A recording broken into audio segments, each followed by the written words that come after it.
Hello there everybody, this is Krista and welcome back to Crochet Witch Tarot. And today we are doing the tag that was recently put out by Meg from Rose Honey Ritual and Thea from Garden Goddess Tarot, the only 10 mass market decks. I was so excited when I saw their initial videos pop up.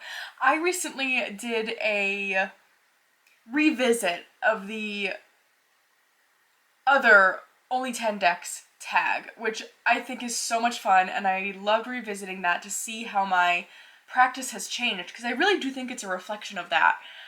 But putting it in the lens of only picking mass market decks, I think is so much fun. They've been so much fun to watch, because as much as I love indie decks and supporting indie creators, I do think it's really cool to share and talk about decks that, are just more accessible to everybody. So, with all that said, I think we should just get into it. These are in no particular order, of course. The rules for this, I guess, just to say, in case I don't know. In case of I don't know. The givens were, if you have a copy of the Rider-Waite-Smith and Thoth, those were kind of givens. I don't actually have a copy of either of those, or I suppose not a, traditional or original version of them. So that was not a personal worry, I suppose, but that was the one rule, so I thought I would say it. Anyway, no particular order. We've got a mix of Oracle and Tarot here.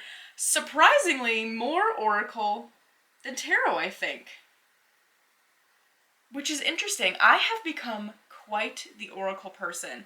And I think what it is when I am looking at favorite decks, obviously I love Tarot, and I do think that every Tarot deck has its own voice and a different thing to say. But I feel as though I experience that more extremely with Oracle decks. Of course, because there's no set system, there's no rules. So they really do all speak for themselves, which I think is so much fun, and that's definitely been a big shift in my practice this year. We've done a lot of talking. I did say, let's just get into it. So, let's get into it. We're gonna start with the Celtic Spirit Oracle. I apologize if the camera's shaking. I'm trying a new setup, and I keep whacking the camera holder tripod. Anyhow, this Oracle really surprised me. When it first came out, I wasn't too interested in it. But that was also before my practice started to take a pretty Celtic / folk traditional lean, which this deck really works for. But I was seeing it everywhere, and every review I saw was so beyond positive. This is the best card. Are you kidding? So good. And since getting it, I have absolutely seen why. It's just magical. It's a magical deck. We get kind of the title, and then we get 3 keywords, which I think is something that's really unique and something I really appreciate. But beyond that, the guidebook is really, really good. It does, of course, take a very heavy Celtic lean, but I just find that this deck works well in every situation with most of my tarots. It has just been such a cool deck to add into my practice, and it is hands down a huge favorite, mass market or not. So, that is the... Oh, how pretty. We have actually had a white stag wandering around my town. How cool is that? I need to remember, I want to insert a picture that someone in town recently got. But it is a fully white deer that has been spotted in our town, and it is so magical. I want to see it in person so bad. I'm hoping it makes its way over to our house, but I can hardly believe it. Alright, next up we've got let's do the Green Witch Tarot, which I feel like I have talked about tons. Probably all of these decks I've talked about tons. Should we zoom in? I think maybe we should. Slowly but surely. I love this deck. I love the direction it goes with most of the cards. I love the choices for the different titles where there are different titles. I think the guidebook is fantastic. The way that... Who writes this guidebook? Where do I have that? Oh! Well, I just was not talking to you that time, Stevie. I really wasn't. I'm very sorry.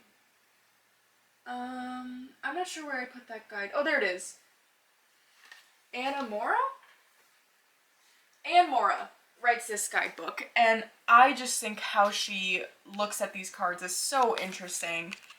I love this for strength. We get the crone. This really fits into my own witchy practice. Just feels like it really represents how I see the world in that way.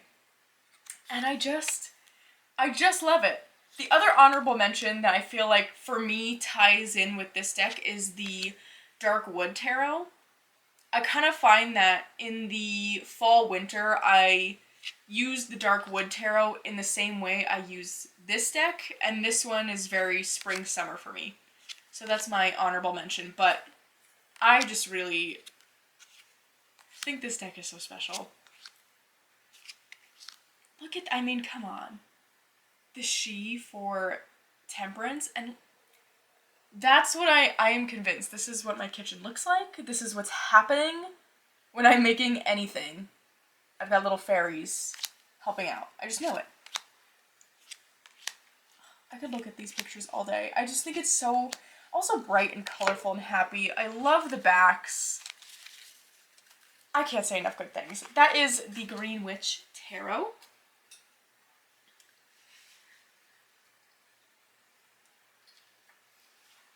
Next, we've got the, I always say the name of this wrong, the Fairy Forest Oracle. Now this one I have trimmed. There was like 2 more borders around it, I think, before I trimmed it. Excessive for sure. But again, we get the title and 3 keywords on this deck too, which I think is really, really awesome. I love the artwork of this deck. That is really what hits home for me. I just think it feels like magic.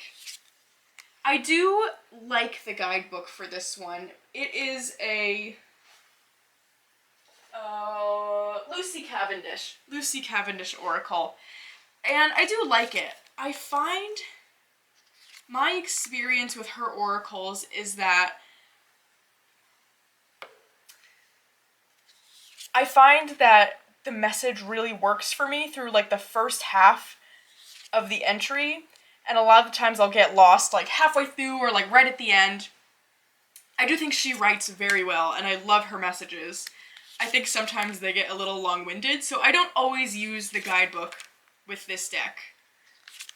Or if I do, I kind of pick and choose what I'm going to pay attention to, which, I mean, is kind of what one would do with really most guidebooks anyway. But for me, with this one, it's really the artwork. I don't know, it just feels so magical. This is one that totally caught me by surprise. I probably would have never picked this out for myself. Look at, I mean, how cute. Oh, it's so good. And the unicorn, I just love this one. That is the Fairy Forest Oracle. Okay, let's just keep it going with the green forest energy, I guess. Is that what that is literally all we have here.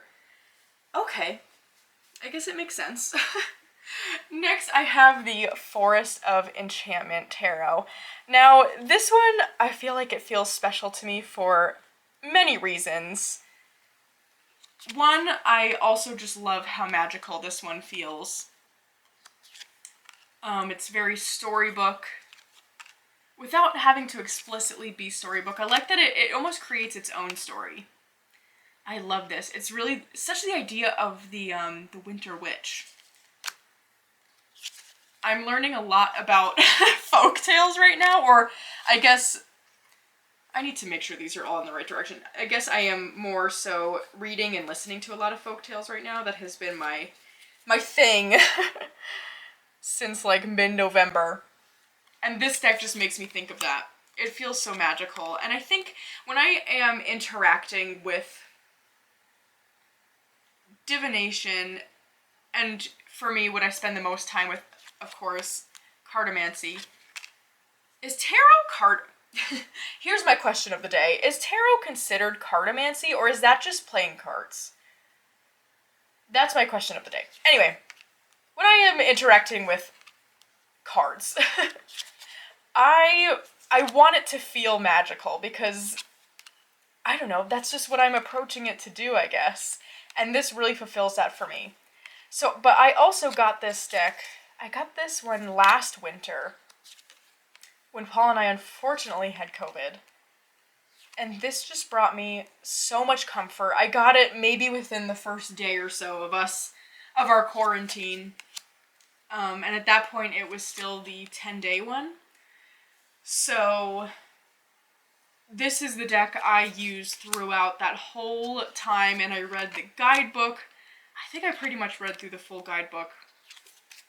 I don't know, and it reminds me of wintertime and the magic that can come with it, the coziness of it.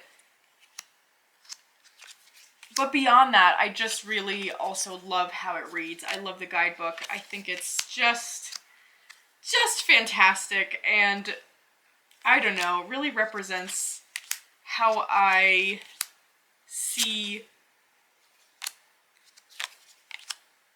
a magical world, I suppose you could say. So that is the Forest of Enchantment Tarot.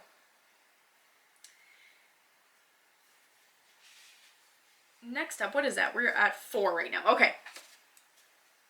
Another oracle to show is the Woodland Warden's Oracle, which I also trimmed off the borders for. So if you were to buy it new, it does not look quite like this. It's just got some white borders. But this is my go-to animal oracle right now. I really love that in this deck we get an animal and a plant. And their meanings and associations are really intertwined in such a special way in the guidebook. I love these images. It fits so well into my practice, the other decks I use. And I just really appreciate how the creator sees these animal and plant energies. They really align with my own, which is very cool. I think the keywords are awesome. I don't know, it's just... Right now, this is like the animal deck for me. I think I also really enjoy that the animals in this one are all animals I recognize from my own area. I think that's something else I find special about it. Oh, it's such a good one. I love Jessica Rue's artwork. I also have her floriography book, which is so beautiful. But that is the Woodland Warden's Oracle.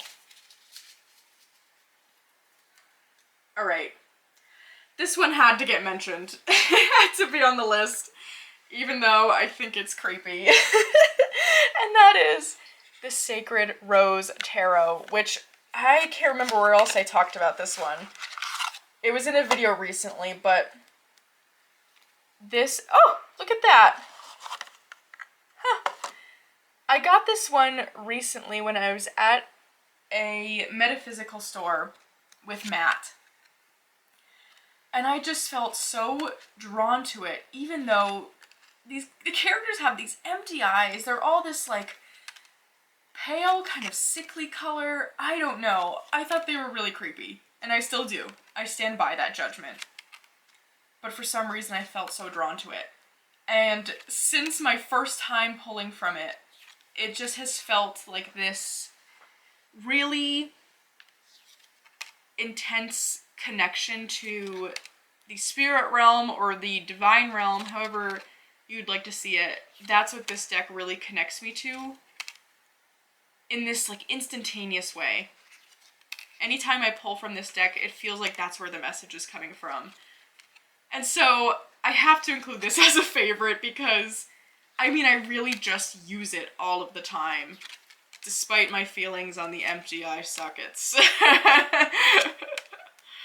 I mean, the artwork, I do think the artwork is really cool and beautiful in many ways, but what? Where's the pupils, you know? Can't you give a girl some pupils? And it's one of those things, I can't go draw in my own pupils because that would look crazy. Even crazier.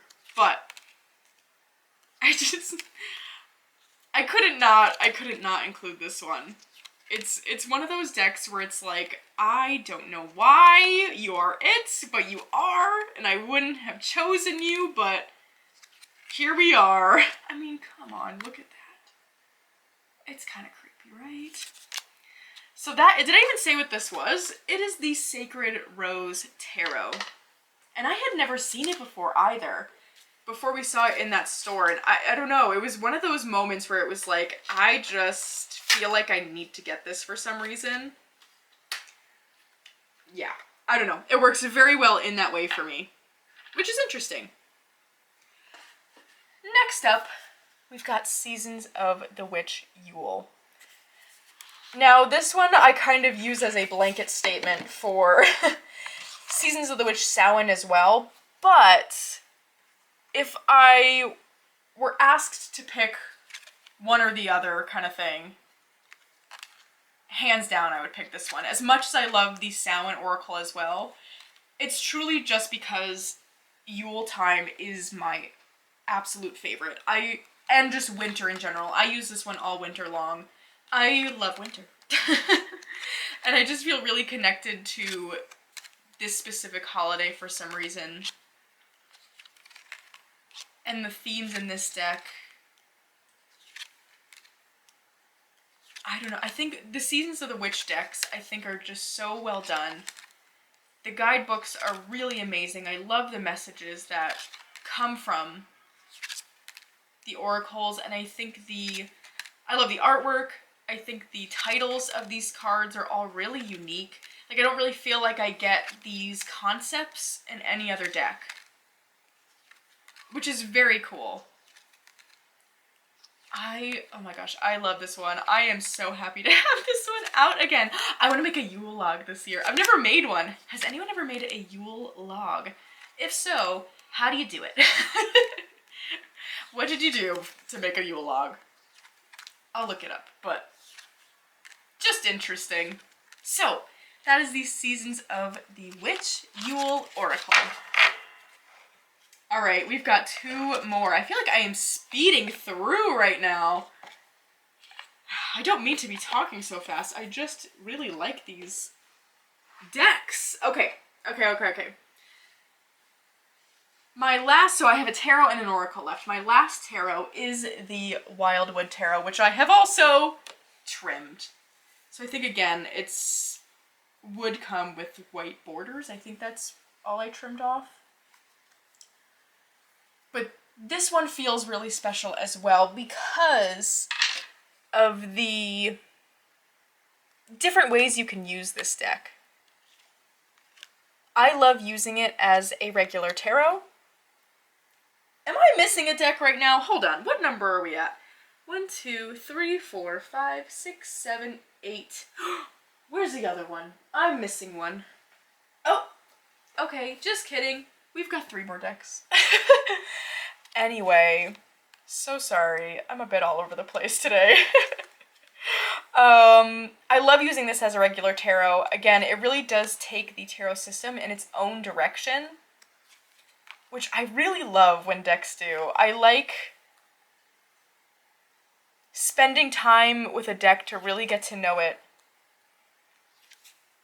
when it has its own system like this one does. But of course, how this deck is set up and the concepts brought in also really fit in with my own view of the world, I guess you could say. So that, also adds to why I am interested in doing that. But I do think it's really cool how we get a keyword with these cards.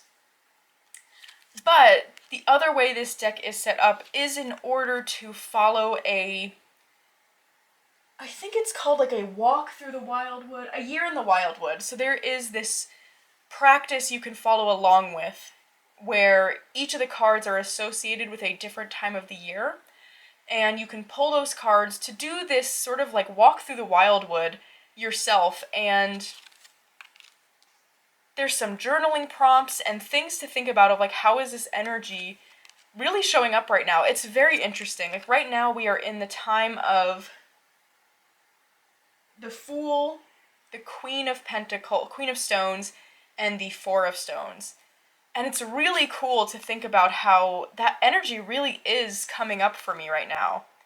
We're going into winter. There is this desire to really sink into more self-care routines and spending more time at home, protecting ourselves in that way. Kind of going inward and sitting there more. I don't know, I think it's so cool. I really love this deck, and I've loved that practice as well. That is something I started maybe at the beginning of the summer. So I'm very excited to kind of actually go through a whole year with it once it resets. We're in the last bit of it now. It's cool to see in the suits, too, how it does change pretty seasonally. So, that is the Wildwood Tarot. Okay, so our last oracle today is the Brian Froud Fairies Oracle. Now, this is another one that just feels so connected to what it's supposed to be connected to, This is the only deck right now, really, that I'll use to connect with the Fae and Fairies outside of my home. It's really interesting. I found that this deck really only responds to being used outside. At least in terms of if I'm trying to connect with fairies. I love using this deck as well, just as a general pull oracle. It's really versatile in that way, but the guidebook always gives you so much to think about. The messages are really special. And you can tell how much the writer of the guidebook, I cannot remember her name right now, but you can tell how connected to these images and really these fairies she felt when she was writing it. It's just such a cool and unique deck. I don't know, I love this one. I always bring this one around with me, especially in my own yard. I've had such cool readings using it that way.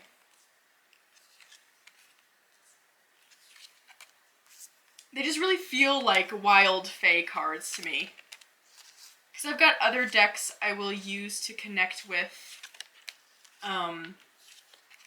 like house fairies, things of that sort.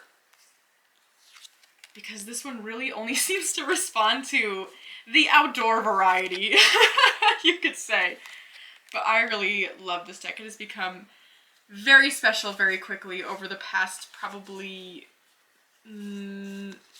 6 to 8 months I've had it now or so.